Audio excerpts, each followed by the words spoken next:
You've got another book coming up. Why don't you get in the prediction game? Let's get some skin in this game. Camembert sales are going to jump 40% after I go to France. Wow. Hello and welcome to the Abroad Japan podcast. Probably the best way of learning about life in Japan without actually being in Japan. I'm your host, Chris Broad, and we're joined as always by England's top Japan enthusiast, Mr. Pete Dawson. Pete, how the devil are you doing? What's going on? I'm good, thank you very much, Christopher. Chris, to let you through the... I was going to say blanket. It's not really a blanket, is it? It's a curtain. Let you through the curtains of production here on the Abroad Japan podcast. About 2 seconds before we started the show, Chris said, I wonder what I'm going to have for lunch. Even though it's probably like 4 o'clock now. Chris has not had lunch, so he's going to be distracted for the most of the show. But by the end of the show, we will decide what Chris is going to have for lunch. I hate to admit I'm edging towards Burger King or something. Right. I'm an idiot. I'm an idiot. You're just an idiot. One option is to have a crisp salad works salad, which is a nice salad, but there's no carbs in it, which means all the stuff I've got to do today, I'm going to run out of energy halfway. Whereas something like Shake Shack, keep me going for like 7 or 8 hours, but then it's very unhealthy. So does that not make you incredibly sleepy, a Shake Shack? Like a frozen custard shake and a big burger? I don't get the custard shake. You know, I'm a simple man. I get a burger, chicken nuggets, and fries drenched in cheese sauce. And there's no sugar there. Okay, right. Anyway, I tried the loaded fries at KFC this week, and it's just tat. They're just throwing some tat and some chip. I know, like there's that famous, kind of economist, I think, or marketeer, I think. Have you seen him? He sort of wears like a donkey jacket, and he's an older man, and he's got curly hair. And he sort of goes, well, the thing about loaded fries is, and he's been interviewed on every podcast because his stories about the genesis of products and the marketing proposal and proposition on certain products is fascinating. The way he talks about Jaguar, they've come up with a new car. I'm a Jaguar buyer, and I am thinking that I'm not really going to buy this one. And he basically talks about the genesis of objects in our life, famous things. Diet Coke, it was originally invented, and he just talks like that, and he's really fascinating. And where was I? Yes, you talk about loaded fries, about going like, you know, how do you make fries more expensive? How do you make fries better? You just throw some gravy on it, throw some cheese on it. In the case of KFC, you throw gravy and some tiny bits of popcorn chicken on top of them, and you say, they're loaded fries. You're making me hungry. Tried the loaded fries this week, and they weren't great. It's just a bit of popcorn. I could make that myself. There's nothing special about that. God, I miss British KFC. It's so crap in Japan. It's so bad. There's no popcorn chicken, no gravy.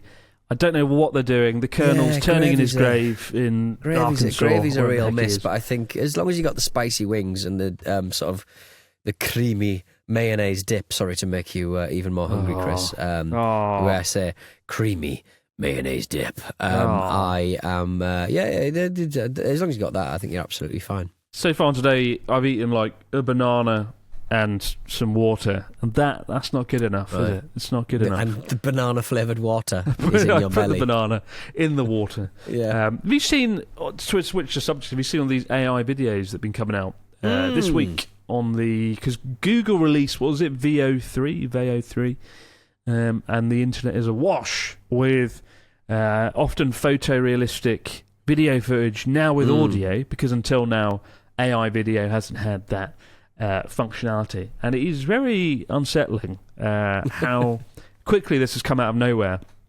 and how it's being used. And I don't know how to feel about it. I feel disappointed. I did a little post on Twitter. I don't know why I post on Twitter still. What's wrong with me? There must be other things to do. But I did. It was like Google's like, say goodbye to effort making videos, and I like retweeted it, something like, say goodbye to loads of jobs in the film industry.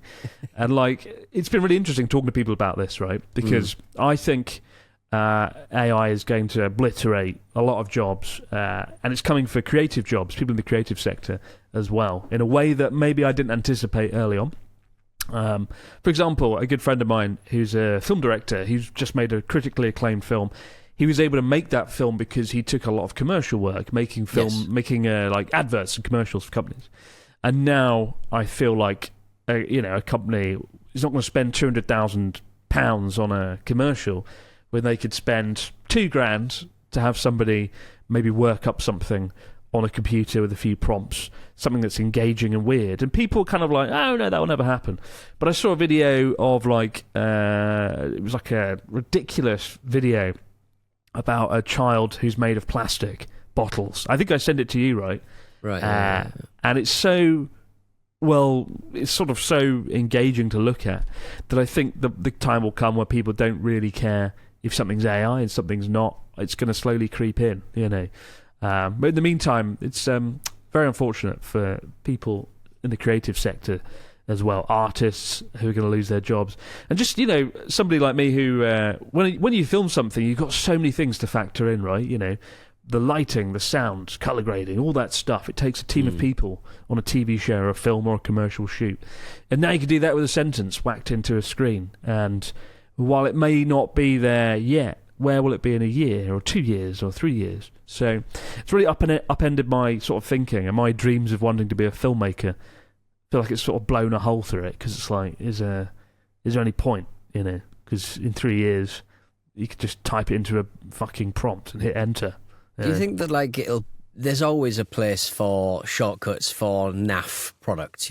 Products will always take the path of least resistance to create their art, and the ones who seem to spend a lot of money on it are the ones who advertise perfume at airports and stuff, where they are kind of celebrity focused productions, and that authenticity will always be there, and that authenticity will still be needed. And advertising, in specifically, has to be a sort of a sphere of a central sort of tenet of honesty in your message and authenticity in your message. So therefore, is advertising the first place where it will be kind of used in like massively? I think. As we sort of get started, I think, in this new horrifically smudgy world of AI, I do sort of think that the processes like, I don't know, focus pulling in cinema and automated lighting and stuff like that, that's where the AI will be used. I think these kind of like the idea that the entirety of production will be replaced by artificial intelligence. It's too smeary, it's too inauthentic. You watch these things and it does leave me cold, because I know there's nothing there, and maybe it's because there's been so much kind of data to sort of like a data set to draw from, that people have done the same lighting the same way so many times, because that shorthand for indoor scene in a bar or outdoor scene in a field, that AI's gotten so good because everything looks the same. So we've only got ourselves to blame. All of these hack directors who've been putting together the same scene with the same lighting, because authenticity dictates it. This kind of like, so we've already got ourselves to blame in that respect. And I do sort of think that there'll always be a place for authenticity and honesty, and that's not something AI can ever provide. That said, though, it's getting fucking harder to detect, isn't it? There was a clip of somebody doing like a viral influencer sort of thing, going to Jurassic Park, like 2 influencers driving into Jurassic Park, and you're like, oh, right, okay. Did we need this? No. Is it happening? Yes. Am I sad about it? Yes. I watched that one. It was quite boring, actually. It was one of the worst ones, but it makes me want to do more, like, to film stuff, because that's the only thing that'll be left, the honesty of someone's kind of pure vision, instead of just typing a fucking prompt into a box and going and they can tell themselves that they're directing, they can tell themselves that they're doing this properly, but they're just not. They're lying to themselves. It's hard to say. I wonder if, obviously it came out a few days ago, and a few months ago, we, of course, had the Hayao Miyazaki artwork on ChatGPT that took the world by storm, and then everybody got bored after a week or so. Will it have that effect? Will people sort of, stop being so engaged with it? I don't know. It remains to be seen. I do think the day will come where, and it'll be quite soon, we'll have to sort of watermark content that is made with AI, because it will be simply indistinguishable from reality. Yeah. Well, it's quite kind of there unsettling. to be. It is sort of there, yeah. It is sort of there. I mean, some of the stuff I've seen, I know I could present it to family members over 50 and be like, look at this, and they would not question that it was made in a processor, rather than in reality. Isn't it weird though? Like in the back of your head, there's, and I'm aging out of being able to sort of detect this sort of stuff. But in the back of your head, that kind of lack of authenticity, you do sort of go, there's something not right here. And there'll be so many sort of experiences like that. And I think in the next year, you'll be seeing so much of this stuff in like cheap adverts or online sort of web-based adverts who've got no kind of budget at all, because it's a really easy way to make some classy stuff online. The big thing in the football world, the soccer world, was the ex-Liverpool and Juventus footballer Ian Rush he's got into a bit of trouble / he's having contractual disputes with a Wigan-based solicitors firm and also a scaffolding firm, I believe, in the Wigan Liverpool area. And basically, he's got a few houses, and he's got got a little property portfolio, and he's been, in his opinion, screwed over by these companies anyway. And he made what can only be described as an hour-and-a-half Hamilton-style musical about his legal disputes with a solicitors firm in Wigan. And he put it out, and he did a Cannes sort of debut sort of broadcast of this monstrosity, this AI musical, with an AI picture of AI, a picture of Ian Rush as a footballer and Ian Rush as a man who goes to court, and he's kind of split down the middle. And it's the world's worst musical, and it goes on for an hour and a half. Like, imagine how many credits he would have had to have bought for whatever ungodly AI model he used, and how many trees have been pulled down, cut down for a crappy musical that Ian Rush about some shitty contractual dispute he's got with a scaffolding firm. I don't know. Maybe I'm being too cynical about it all. I think it's because I've seen across the board. I think it might be a problem more for YouTube than it will be for like mainstream media, because on YouTube you're constantly battling for views and attention, right? And when I talk to other YouTubers across the board, everybody's seen their watch time dip because now you're battling against shorts and reels content.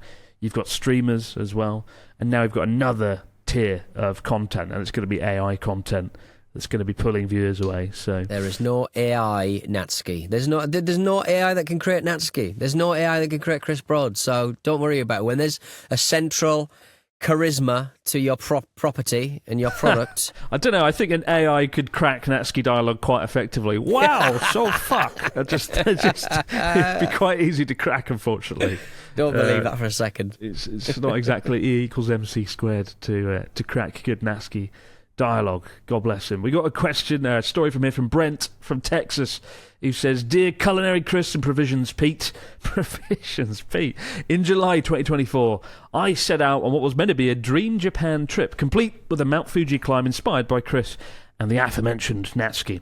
After 18 months of training and meticulous planning, I felt ready for anything except, apparently, the weather. The forecast warned of rain, but I figured I'd be fine. I arrived at the 5th station.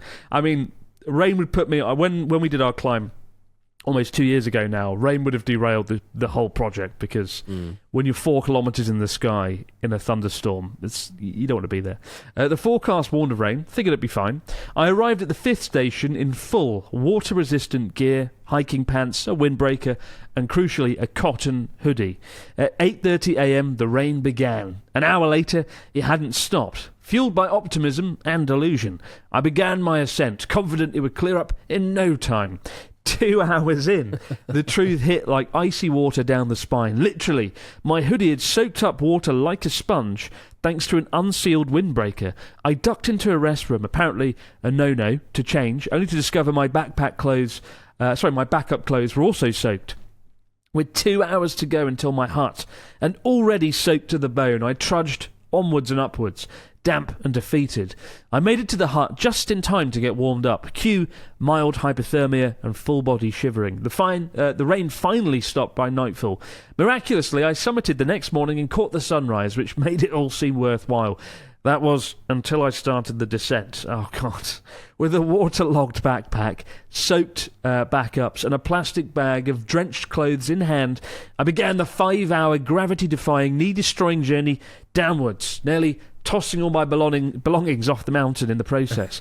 But I made it, exhausted, sore, but triumphant. Naturally, I swore I'd never do it again. Then a month later, I started planning my next Fuji climb for 2025. This time, though, I've ditched the hoodie, upgraded my backpack, and invested in actual rain gear. Now, don't get me wrong, even though it was a bad experience, I still cherish those memories. I look back on it fondly. Wish me luck. All the best. Brent from Texas. Absolute madman. A fool climbs Mount... Was it a wise man climbs Mount Fuji once, a fool climbs it twice.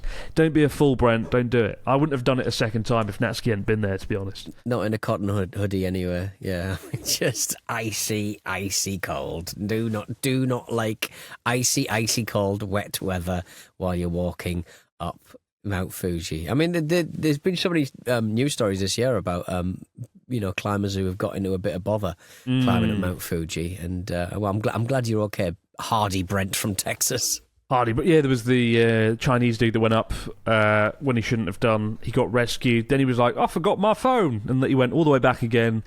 And then he had to get rescued a second time. So don't do that, Brent. I'm sure you've got a brain. I like that guy. But I think it's a good time to climb Mount Fuji this year because there's going to be a lot less Asian tourists.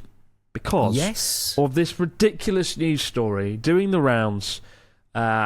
with a real-life catastrophe potentially facing Japan, according to a book that is and has taken a lot of people by storm. It's an utterly baffling news story. Fill us in, Pete. What's going on with this doomsday prediction? Yeah, well, people really do take predictions quite seriously in Japan and other places, to be honest. But a recent prediction from a manga artist called Ryo Tatsuki has caused mass travel cancellations, mainly from tourists looking to visit Japan from other Asian countries. Ryo Tatsuki, who's now been called the new Baba Vanga, created a comic back in 1999 called The Future I Saw. In it, she predicted a major disaster in March 2011, which eerily coincided with the devastating Tohoku earthquake and tsunami that year. Now she's updated her work. Yeah, thanks for that, Rio. She's updated her work and she's warned of another big catastrophe hitting Japan in July 2025. She describes it with the phrase, the sea boils south of Japan, suggesting a massive tsunami triggered by an underwater volcanic explosion. And everyone is rather concerned about it. Travel agencies, especially in East Asia, are reporting a significant drop in bookings to Japan. A Hong Kong-based travel agency noticed that bookings fell by 50% during the Easter holidays and expected to decline further in the coming months. Social media is buzzing with discussions about this, and some good government advisories have had to be issued on it. I mean, they love manga in that part of the world, and they love being worried about natural disasters that may or may not happen. But yeah, she's put it all out on the line. I mean, I guess she can kind of have a bit of plausible deniability and say, well, it is just a fictional thing, and it's happening in July 2025. But I bet she's made a lot of money off that. I don't know if it's supposed to be fiction or non-fiction. I think it's like a dream journal, right? A journal of dreams. And the reason it caused such a big stir is, interestingly, in the book, while she didn't mention the Tohoku tsunami, there's in the artwork, there's her face and her hand and the little scrap bit of paper, and it's written 11th of March 2011, or I think it just says March 2011, and that was picked up as she predicted this, something like that, right? Yeah. But I guess there's a lot of superstition around this sort of thing. It's just crazy, isn't it? That the Hong Kong-based travel agency noted that bookings fell by 50%, and that countries around Asia have taken it seriously. I had a friend visit recently from the UK with his Chinese wife, and she brought it up with me and reminded me of it. 2 or 3 weeks ago, she was like, my friends were going to come in July, and then they cancelled it because of this news story doing the rounds and whatnot. Yeah. So, and it's kind of unfortunate that it's around. There's been mega tsunami or mega earthquake warnings in recent times as well. Do you think that with her, you have to, if you believe this sort of thing, which I don't. Sorry, if you don't believe this sort of thing, which I don't, do you not think that like she got a bit lucky with the first one and then she's like, well, I'm going to do it again? One would suggest that she could have used her powers. Let's say she got one right, so therefore everyone believes her. So what she needs to do is just basically go, everyone in July 2025 is going to send me 10 quid. And everyone sends her 10 quid. Like, she's absolutely... Because she'll probably get this wrong. Nothing will happen in July. And she'll be she'll be a laughing stock, to be quite frank, Chris. I think she should have made some hay out of this one. And I think she's let herself down in her family. Generational wealth she could have had there. She could have said... she could have got somebody... everybody getting involved in some kind of pyramid scheme she was running. It's a real shame, all of this. It's a real shame. How to Exploit Your Dreams by Pete Dawson. Really pooped the bed on this one. Well, like, you know, the Chinese embassy in Tokyo issued a post warning Chinese nationals in Japan to be careful of natural disasters quite recently, and some people sort of reading into that and thinking it's connected, and I don't know, it's all a bit... She also, she professes to have predicted the death of Freddie Mercury, the Colbert earthquake in 1995, and the 2011 tsunami. Those three events. But I've looked around online and I really can't find much more than that. And it feels like, yeah, I predicted it. Of course I did. It just feels a bit odd. But July 5th, when it rolls around, better be careful that day, right, Pete? I better batten down the hatches. No way. No, you get out there. Get out there? Yeah, just get out there. Get down Lost Bar until it all blows over, as they said in Shaun of the Dead. Like Shaun of the Dead.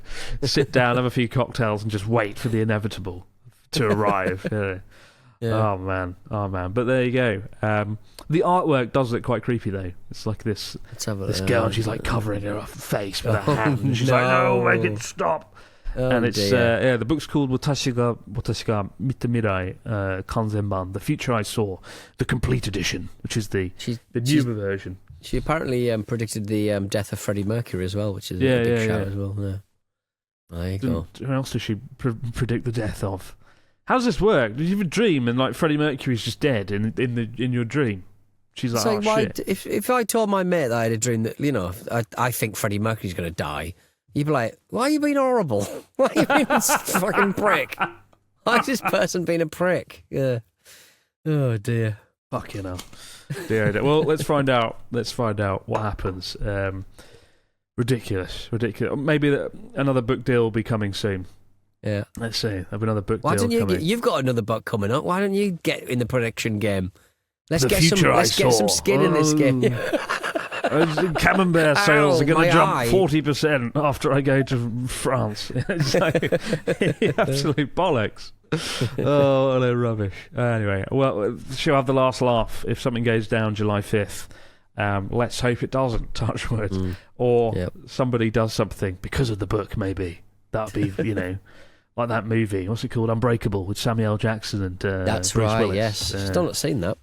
Spoilers. It's quite a good twist, actually. One of Shyamalan's better ones. We'll be back in a moment, guys, with your stories, comments and questions over in the fax machine. Wow. And we're back with the fax machine. What's going on this week from our listeners, Mr. Dawson? Fill us in. The fax machine I saw. Hello, Pete and Chris. My girlfriend and I are in the process of planning our 3-week Japan trip for the winter. Oh, lovely. We are both avid jazz lovers and trying to recapture the magic of my first jazz club experience in Shinjuku, wherein I stumbled across a tiny club down some stairs in an alleyway. The atmosphere was amazing. The man on the piano was even better. What has been your experience with jazz in Japan? And as a bonus, how do we go about navigating those ancient Japanese websites to book the spots with more notoriety? Javier from Albuquerque, sincerely yours and ours. And wow, jazz, man. I do love a bit of jazz. I remember reading a report that Japan consumes more jazz than like anywhere else on the planet. Oh. And I did a video years ago I interviewed like the king of jazz in Japan, who is a man who owns like a cool jazz bar in I think Ichinoseki in Iwate, and he was like mates with Count Basie, and he was okay. He just put sunglasses on, he just smoked quietly while listening to Count Basie in his jazz club. It's kind of cool. But you hear it everywhere, right? You go to izakaya, you hear it playing overhead, you hear it in everywhere. And I love jazz. I do love it. There's a lot of good clubs that I've not been to. I just feel like I'd feel a bit weird just going and sitting in one. I'd feel a bit misplaced because they're always like 65-year-old Japanese men exclusively. I think it's cool though, because they always have the best whiskey selection, jazz bars. True. And great rums, great sipping drinks, and there's always entertainment on. I remember the night I went to Niigata by myself, and just rolled around Niigata, and went to the brewery the next day, and then came to meet you.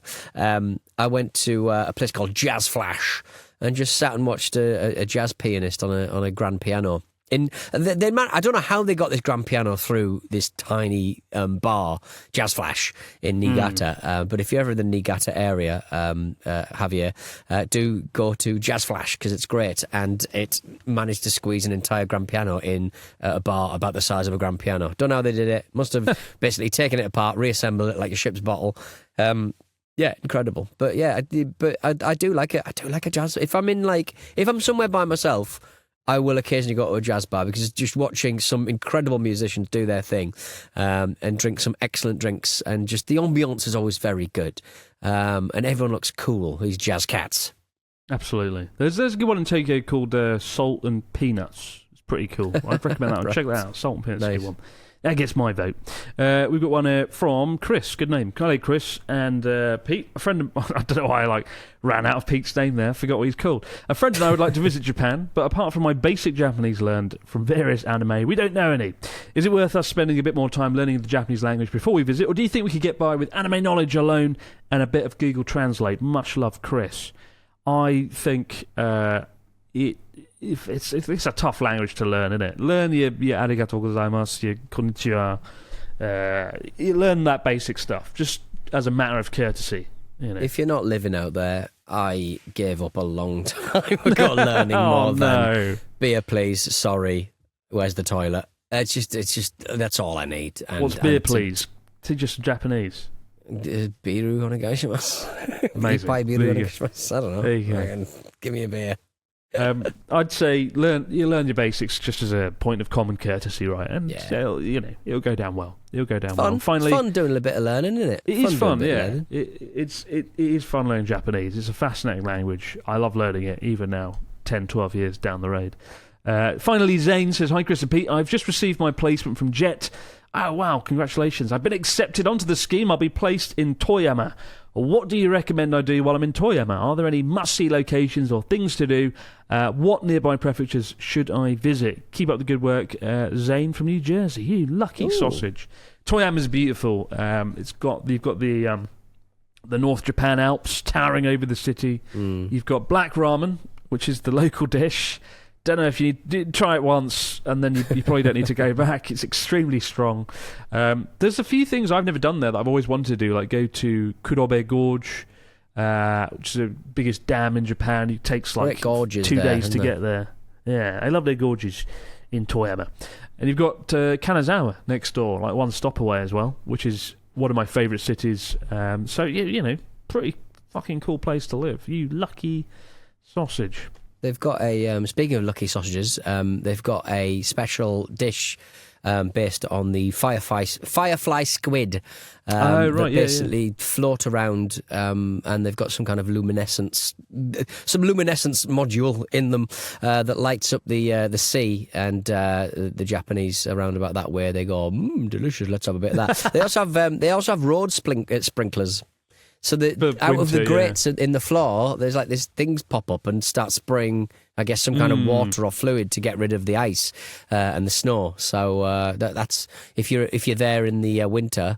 Because people talk about them, I've never seen them, and no one seems to have caught them on camera. If you are there, Zane, can you just sort of send us a video of the road sprinklers, please? I'm very excited by the road sprinklers. It's cool. I passed through there with Natsuki this year. We did our how far could a K car go in a day, and we did drive through Toyama, and we did see the sprinklers. They were there washing the snow away, so that's kind of cool. It's a great place. I'm kind of envious. I want to live in Toyama. Fucking done with Tokyo.